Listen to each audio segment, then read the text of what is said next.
오늘 우리가 나눌 하나님의 말씀은 누가복음 15장 11절부터 24절 말씀까지 하나님의 말씀을 봉독해 올립니다.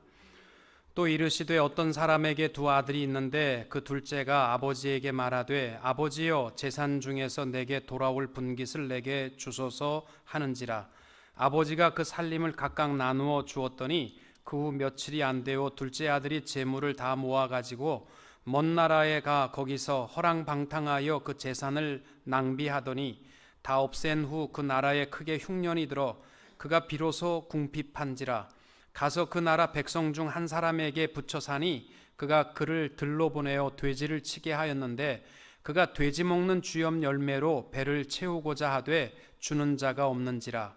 이에 스스로 돌이켜 이르되 내 아버지에게는 양식이 풍족한 품꾼이 얼마나 많은가. 나는 여기서 주려 죽는구나. 내가 일어나 아버지께 가서 이르기를 아버지 내가 하늘과 아버지께 죄를 지었사오니 지금부터는 아버지의 아들이라 일컬음을 감당하지 못하겠나이다. 나를 품꾼의 하나로 보소서 하리라 하고 이에 일어나서 아버지께로 돌아가니라. 아직도 거리가 먼데 아버지가 그를 보고 측은히 여겨 달려가 목을 안고 입을 맞추니 아들이 이르되 아버지 내가 하늘과 아버지께 죄를 지었사오니 지금부터는 아버지의 아들이라 일컬음을 감당하지 못하겠나이다 하나 아버지는 종들에게 이르되 제일 좋은 옷을 내어다가 입히고 손에 가락지를 끼우고 발에 신을 신기라. 그리고 살찐 송아지를 끌어다가 잡으라. 우리가 먹고 즐기자. 이 내 아들은 죽었다가 다시 살아났으며 내가 잃었다가 다시 얻었노라 하니 그들이 즐거워하더라. 아멘. 다이너마이트를 발명하여서 세계적인 부자가 된 사람 알프레드 버나드 노벨이라는 사람이 프랑스를 여행하는 가운데 어느 날 아침에 호텔에 배달된 신문 기사를 보고 깜짝 놀랐습니다. 신문의 머릿 기사는 다이너마이트를 발명한 알프레도 노벨이 사망했다라는 소식이었습니다. 사실은 노벨의 형이 죽었는데 이름을 잘못 기록한 오보였습니다. 그러나 노벨은 그 기사를 읽고 큰 충격에 빠졌습니다. 모든 스케줄을 뒤로하고 그는 종일 호텔에 머물면서 삶과 죽음을 생각해 보았습니다. 내가 정말 이대로 오늘 죽었다면 내가 어떻게 되었을까? 세계적인 발명가, 세계적인 부자 이렇게 말할지 모르지만 죽음 앞에서는 아무 소용없는 장식품뿐이었습니다. 또한 자기가 인류 역사의 발전을 위해서 만든 다이너마이트가 오히려 사람을 대량 살상하는 무기로 수많은 사람을 죽이는 그러한 모습을 보면서 심한 죄책감에 이대로 내가 죽어서는 안 되겠다. 그래서 그는 속죄하는 마음으로 자신의 전 재산을 국가에 헌납했습니다. 바로 그 기금으로 만들어진 것이 우리나라에도 유일하게 한 사람이 받은 노벨상이라는 것입니다. 여러분, 오늘 만약 신문에 대흥교회 김아무개 집사, 권아무개 목사 사망 이러한 신문의 오보를 보셨다면 여러분 기분이 어떻겠습니까? 혈압이 오르락 내리락 하면서 신문사에 전화해서 이놈들 똑바로 알고 신문에 내던지 아니면 이놈들 변호사 사가지고 다 고소하겠다. 그 정도 우리가 혈압 올릴지 모르겠지만 노벨은 신문 오보의 사건이 인생의 새로운 전환점을 가져갔던 것입니다. 오늘 아침에 우리 스스로 한번 이렇게 생각해 봅시다. 내가 만약 오늘 이 자리에서 죽는다면 내가 어디에 가 있을까? 사람들이 우리의 죽음을 보고 뭐라고 할까? 내 자손들에게 남겨진 것은 무엇일까? 한번 오늘 아침은 이 문제를 생각해 볼 수 있기를 바랍니다. 인간이라는 단어가 헬라어로는 안드로포스라는 단어입니다. 이 단어의 뜻은 위를 바라본다, 목적을 가지고 사는 자, 이 뜻이 인간이라는 뜻입니다. 사람은 누구나 다 목적을 가지고 살게 되어 있습니다. 적게는 내가 벌어가지고 돈 안 쓰고 억척스럽게 모아서 투베드 타운홈이라도 하나 사야 되겠다, 이 목적을 가지고 살아가는 사람이 있고, 세계적인 발명가나 세계적인 정치가나 세계적인 좀 이 사업가가 됐으면 좋겠다, 이런 목적을 가지고 살아가는 것이 인간인데, 사람은요 목적을 잃어버리면요 살 가치를 잃어버리게 되어 있어요. 그래서 사람들이 스스로 목숨을 끊는 이유가 뭐냐면 없어서가 아닙니다. 삶의 목적을 잃어버리면 인간의 가치를 상실하기 때문입니다.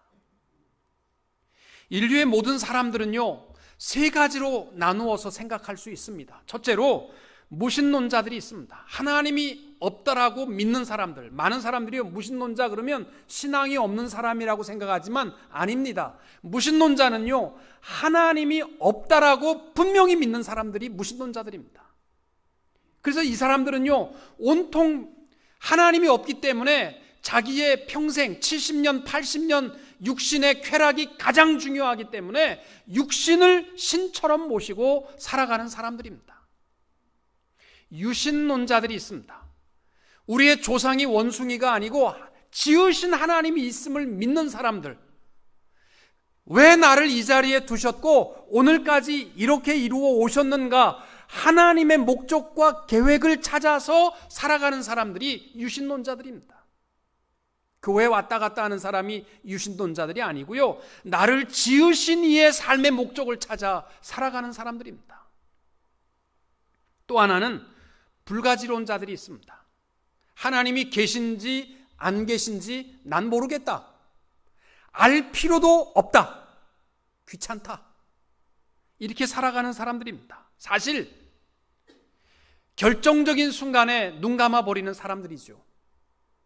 세상이 너무 고달프고 참 괴로운 문제들이 많으니까 때때로는요 안 보고 살아가는 게 제일 심신이 편안할 때가 많습니다.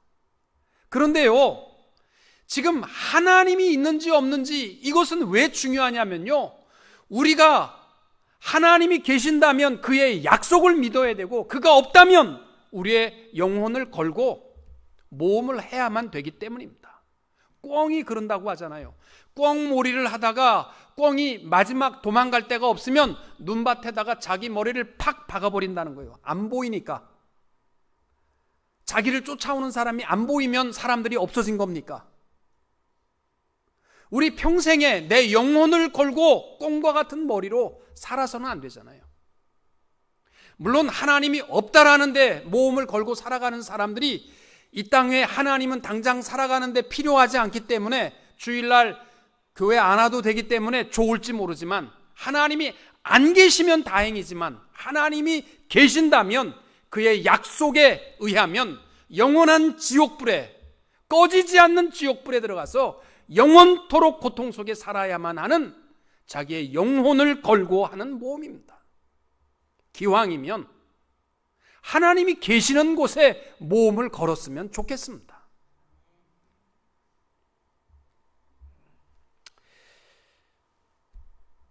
여러분, 구원이라는 것이 여러분에게는 별로 귀찮은 단어처럼 보일지 모르지만, 목회자인 나와 천국의 소망과 하나님의 임박한 심판을 기억하는 사람들은요, 이것보다 더 소중한 단어가 없습니다.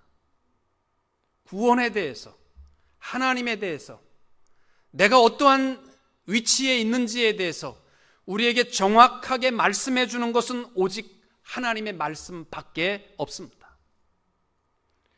여러분, 연속극을 볼 때에도요, 앞에 모르고 연속극 보면 재미없습니다.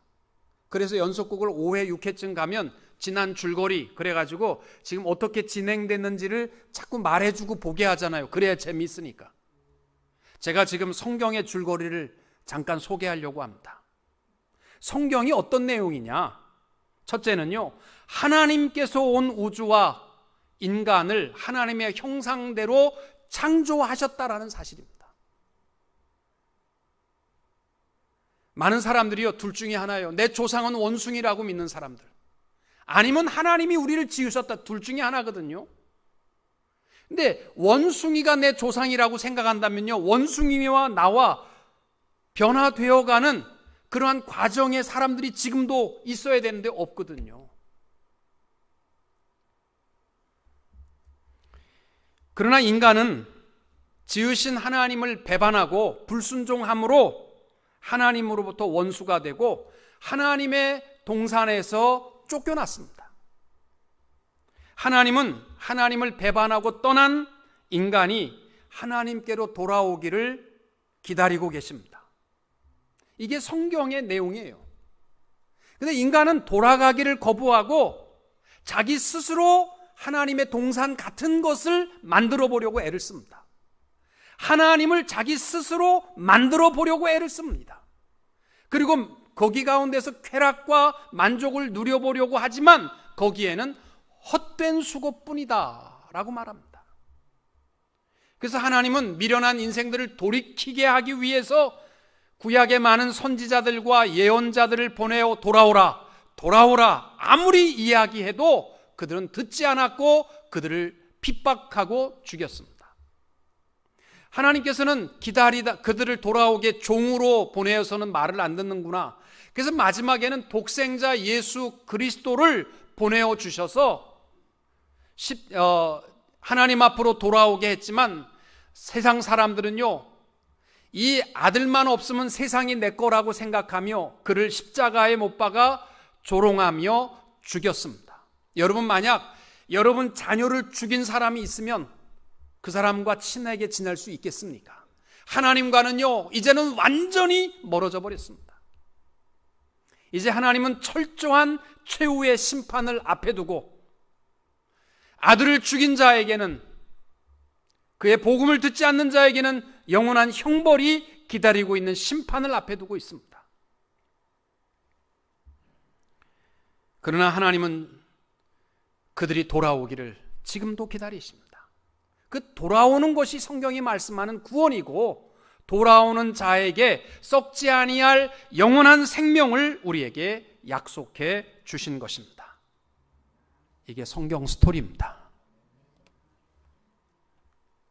오늘 본문에 보면 우리가 잘 아는 탕자의 이야기가 나옵니다. 두 아들이 있는데 둘째 아들이, 항상 둘째 아들이 문제인 것 같아요. 이 둘째 아들이 아버지가 죽기도 전에 아버지 유산 상속을 나한테 미리 달라, 그래 가지고 멀리 가버렸습니다. 왜? 아버지 밑에는 재미가 없다. 인생의 행복은 나 혼자 멀리 가서 살면 행복할 것이다. 그래서 멀리 갔습니다. 허랑방탕한 생활을 하면서 재산을 다 탕진하고 먹을 것이 없어서 돼지 치는 일을 감당했습니다. 배고파서 돼지가 먹는 쥐염 열매도 먹으려고 하는데 그것도 모자라 배고프고 허기진 가운데서 그가 비로소 깨닫게 됩니다. 아, 행복은 아버지 집에 있는 거구나. 그래서 그가 자기의 추한 모습을 돌아보고 아버지 집으로 돌아가서, 아버지, 내가 죄를 범했으니까 나 이제 아버지라 부르지 말고, 아들이라 부르지 말고 그냥 종으로 배만 부르게 좀 해주세요. 그렇게 돌아왔지만 아버지께서는 기다리고 기다리던 아들이 돌아왔을 때 그에게 아들의 직분을 다시 회복시켜 주시고 그가 돌아옴을 인하여 기뻐하시는 모습이 오늘 본문의 내용입니다. 오늘 본문을 통해서 오늘 예배자들이요, 평생 잊지 말아야 할 것은요, 이 애타게 기다리는 아버지의 마음, 이거를 기억하게 되시기를 축복합니다. 여러분, 아버지는요, 사실 아들이 아버지 재산을 가지고 멀리 떠났지만 아들의 똘끼라고 그러죠. 또라이 기질을 봐서는 다 날릴 때가 된 거예요. 이제는 돌아올 때가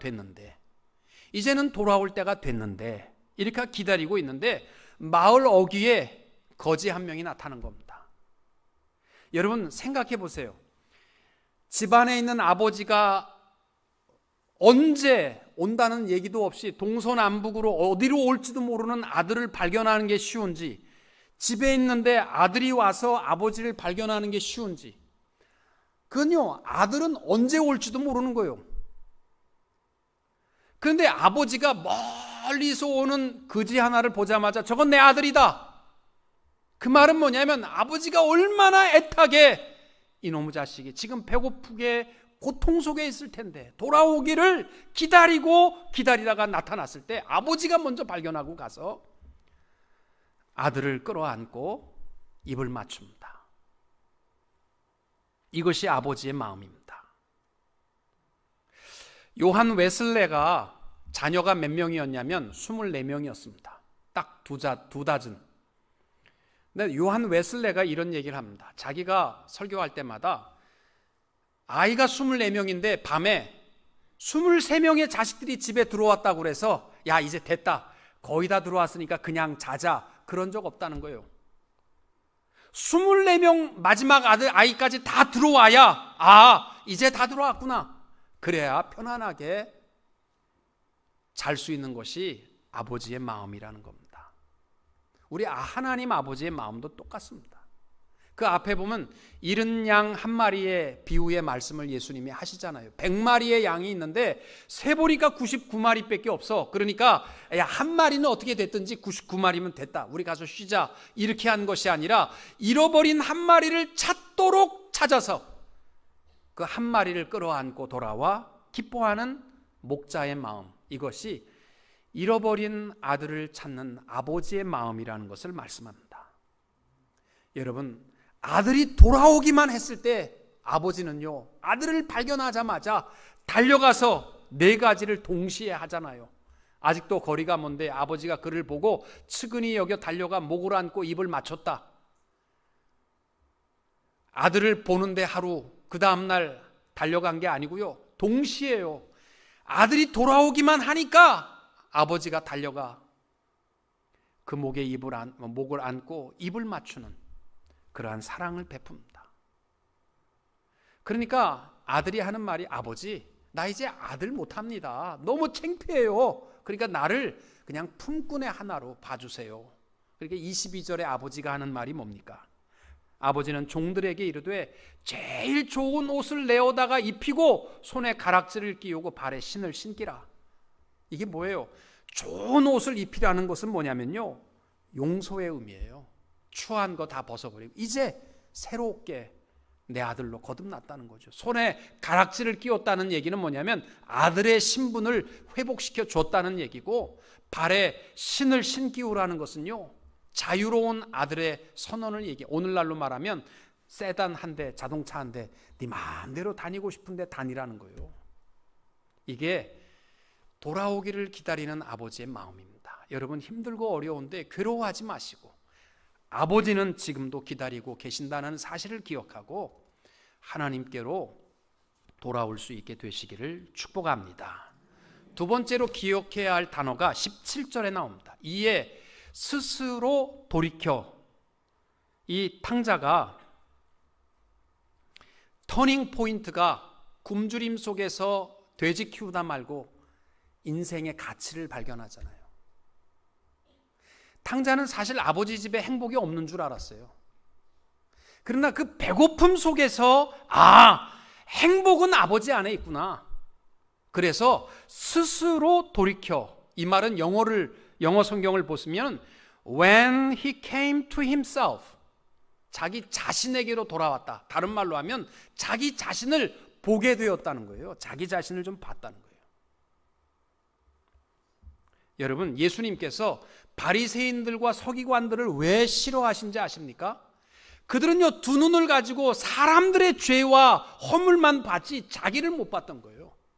그러면 세리와 창기들을 주님이 좋아했던 것은 그 죄인을 좋아한 것이 아니라 자기 자신을 보았기 때문에 하나님 앞에 가슴을 찢고 회개하는 그들을 받아들이셨다는 것입니다. 여러분, 우리가 좀 우리 자신을 좀 봐야 돼요. 여러분, 라스베가스에 가시면은요, 3가지가 없다고 합니다. 첫째는 시계가 없대요. 시간의 자각을 못하게 하는 거죠.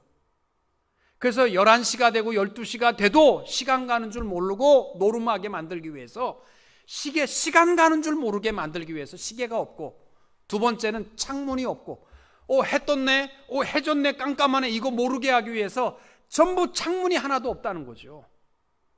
세 번째 없는 게 뭔지 아십니까? 거울이 없답니다. 여러분, 저도 한번 가보니까 할머니 하나가 저녁에 자기 몸도 못 가누는 할머니가 땡기는데 들어가서 자고 나오니까 그 자리에 계속 있더라고요. 아침에 나와도 눈이 벌게가지고 그 모습 자기가 보면요 무슨 귀신 하나 나타난 줄 알 거예요.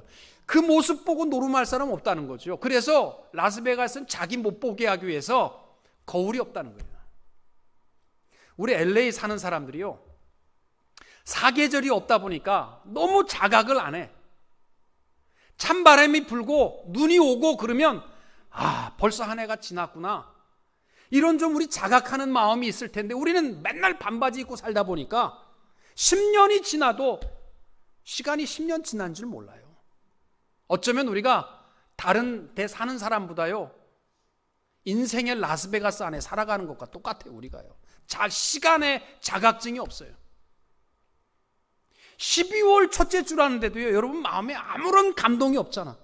지난주나 오늘 마지막 달이나 똑같잖아요. 여러분, 우리 자신을 좀 바라볼 수 있어야 돼요. 인생에 내가 얼마나 욕심에 눈이 벌게서 살아가고 있는지, 내가 얼마나 싸우고 다투고 남들이 볼 때는 추한 모습인데 나는 몰라. 내 자신을 발견할 수 있는 것은 딱 하나입니다. 탕자가요 배고픔 속에서 발견했고, 노벨은 신문의 잘못된 모습을 보고 자신을 발견했는데, 성경 말씀을 통해서 내가 얼마나 큰 죄인인가를 좀 깨닫고 스스로 돌이켜 하나님 앞으로 돌아올 수 있게 되시기를 축복합니다.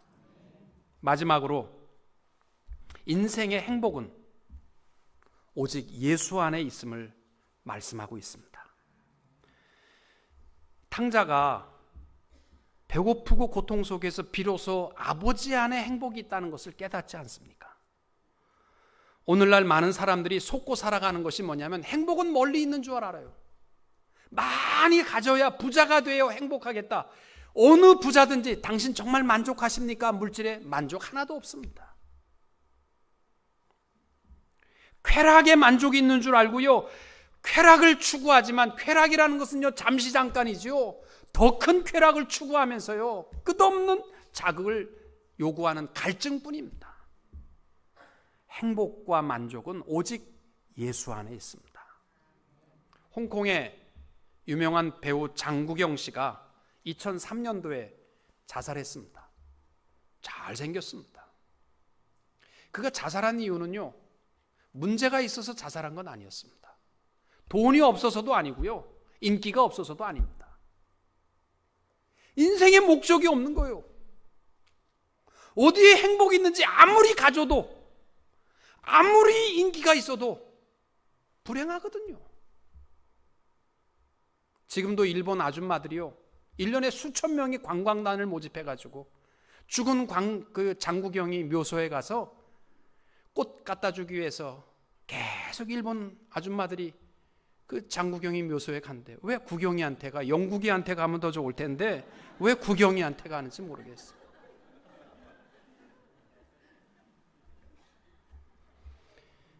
탕자는 비로소 깨달은 것이 아버지 안에 행복이 있다는 것입니다. 여러분, 아무리 내가 처해 있는 현실이 고달프고 내일에 대한 두려움이 가득해도요 천국으로 바뀌는 비결은 딱 하나입니다. 예수 안에 거하면 거기에 소망이 있는 줄로 믿습니다. 우리가 영원한 하나님의 나라에 들어가는 것도 오직 예수 안에 있습니다. 여러분, 그렇잖아요. 마지막 출애굽할 때에 죽음의 재앙이 임했습니다. 모든 집마다 장자를 다 죽였습니다. 그러나 죽지 아니할 수 있는 것은 딱 하나입니다. 그 문 임방과 지방에 어린 양의 피를 바르고 그 안에 거하는 사람은 그가 어떤 죄인이든지 어떤 못된 놈이든지 상관없어요. 그 피 안에, 어린 양의 피 안에 거하는 자는 약속 때문에 죽음을 넘길 수 있었습니다. 우리들의 소망도 그 약속 때문이에요. 예수 그리스도 안에 있으면 영원한 생명이 있고, 예수 밖에 있으면 영원한 형벌인 것을 기억하게 되시기를 축복합니다. 1945년도에 유엔이 일본에다가 원자폭탄을 터뜨렸습니다. 그때 그냥 하루아침에 가서 떨어뜨린 게 아니고요. 몇 달 전부터 이 히로시마와 나가사키에는 원자폭탄이라는 것이 떨어지는데 이게 얼마나 큰 위력이냐면 떨어지면 히로시마 사람들 다 죽습니다. 빨리 피하세요. 여기에 있다가는 죽습니다. 피하세요. 이거를요, 못 받은 사람 없이 삐라를 계속 뿌렸다는 거예요. 그런데 반응은 세 가지였대. 말도 안 돼. 미국 놈들은 코만 큰 게 아니라 뻥도 세네. 무슨 폭탄 하나가 떨어지는데 이 히로시마 사람들이 어떻게 다 죽을 수 있겠냐? 말도 안 된다. 거짓말이다. 그런 사람들은 거기서 죽은 거고요. 두 번째 사람들은 아니야. 양놈들은 거짓말은 안 해. 일단 그렇지 않든지 그렇든지 간에 피하고 보자. 그래서 떠난 사람들은 산 거예요. 세 번째 사람은 누구겠어요? 갈까 말까. 안 가자니 찜찜하고 가자니 이웃들이 매국노라고 욕하고, 그래서 폭탄 떨어지는 날까지 갈까 말까 갈까 말까. 이게 80%랍니다. 이게 80%. 오늘날 많은 사람들이요, 예수 안에 거하면 생명이 있습니다. 그런가? 안 들어가자니 죽음이 무섭고, 들어가자니 너무 괴로운 것 같기도 하고. 망설이지 마시고 예수 안에 영원한 생명이 있음을 믿으시고, 없다는 것에 목숨 걸지 마시고 예수 안에 만족을 누릴 수 있는 성도님들이 다 되시기를 주님의 이름으로 축원합니다.